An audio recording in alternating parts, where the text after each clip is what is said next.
سیکھیں گے کہ خدا کا کلام اس دنیا میں رہتے ہوئے ہمیں کیا سکھاتا ہے یا خدا ہماری زندگی سے کیا چاہتا ہے۔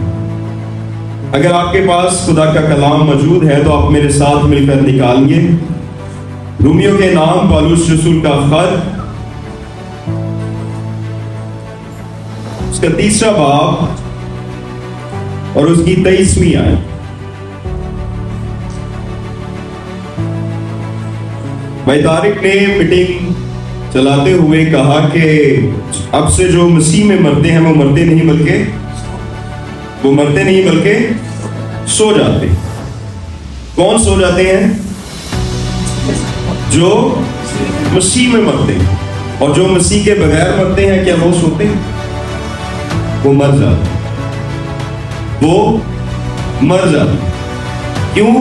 کیونکہ خدا کا کلام رومیوں کا مصنف 3 باب کی 23ویں آیت میں کہتا ہے سب نے گناہ کیا، اس لیے کہ سب نے گناہ کیا اور خدا کے جلال سے محروم ہو۔ سب نے گناہ کیا۔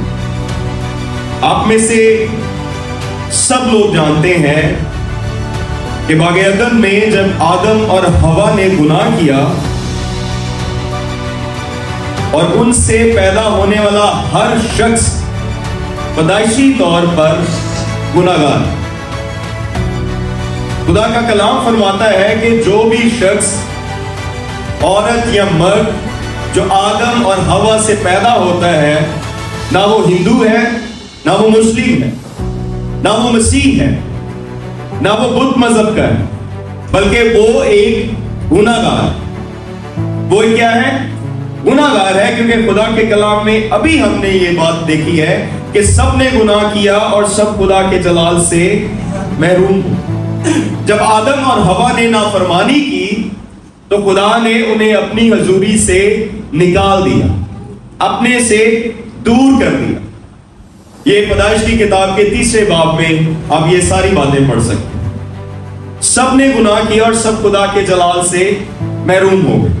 ایک گناہ جو پیدائشی طور پر مجھ میں اور آپ میں، اس دنیا میں جو بھی شخص عورت اور مرد کے ملاپ سے پیدا ہوگا اس کے اندر ہے، اور وہ ہے آدم اور حوا کی نافرمانی کا۔ اس کے باوجود کیا کوئی شخص اس زمین پر رہتے ہوئے یہ کہہ سکتا ہے کہ اس کے علاوہ میں نے کوئی گناہ نہیں کیا؟ آپ میں سے کوئی یہ دعویٰ کر سکتا ہے کہ میں نے آدم اور حوا کے گناہ کے علاوہ اور کوئی گناہ نہیں؟ ہم کہہ سکتے ہیں۔ اس کا مطلب ہے کہ ہم پیدائشی طور پر بھی اور شخصی طور پر بھی گناہگار ہیں۔ اب گناہ کیا ہے؟ آپ میں سے کوئی بتا سکتا ہے کہ گناہ کیا ہے؟ پرانے عہد نامے نے گناہ کو کئی طریقوں سے بیان کیا، جیسے موسیٰ کی شریعت کو توڑنا اور خدا کے ارادے اور مرضی کے خلاف عمل کرنا، یہ گناہ۔ خدا سے منہ موڑ کر غیر معبودوں کو، دیوی اور دیوتاؤں کی پرستش کرنا شروع کر دیں، یہ گناہ۔ خدا کی پرواہ نہ کرنا، یہ بھی گناہ۔ کبھی کبھی ہمارا دل، ہماری روح ہمیں قائل کر رہی ہوتی ہے کہ دعا کر، جج جا، مگر ہم پرواہ نہیں کرتے اس وقت، اور خدا کا کلام فرما رہا ہے کہ یہ گناہ ہے۔ پھر دوسرے انسانوں کے خلاف ظلم اور بے انصافی کرنا، یہ گناہ ہے۔ پوشیدگی یا رازداری سے وہ کام کرنا جس سے کسی دوسرے کو نقصان ہو، یہ گناہ ہے۔ شریعت کی پیروی نہ کرنا، کامل قربانی نہ گزرانا، ہدیے نذرانے خدا کے گھر میں نہ لے کر آنا، یہ گناہ ہے۔ یہ پرانا عہد نامہ ہمیں بتاتا ہے۔ اور پھر کبھی کبھی لوگ جو گناہگار ہوتا ہے وہ گناہگار ہونے کے ساتھ ساتھ اس سے بھی بڑھ کر ایک اور غلط کام کر جاتا ہے۔ آپ نے، میں نے بارہا اس دنیا میں رہتے ہوئے لوگوں کو نوٹس کیا ہوگا، کچھ لوگ ایسے ہوتے ہیں جو غلط کام پر بھی غرور کرتے ہیں، تکبر کرتے ہیں، اور کسی کے کہنے بتانے پر بھی نہیں مانتے اور کہتے ہیں جی میں نے صحیح کیا، جو بھی کیا میں نے صحیح کیا۔ خدا کا کلام فرماتا ہے کہ خدا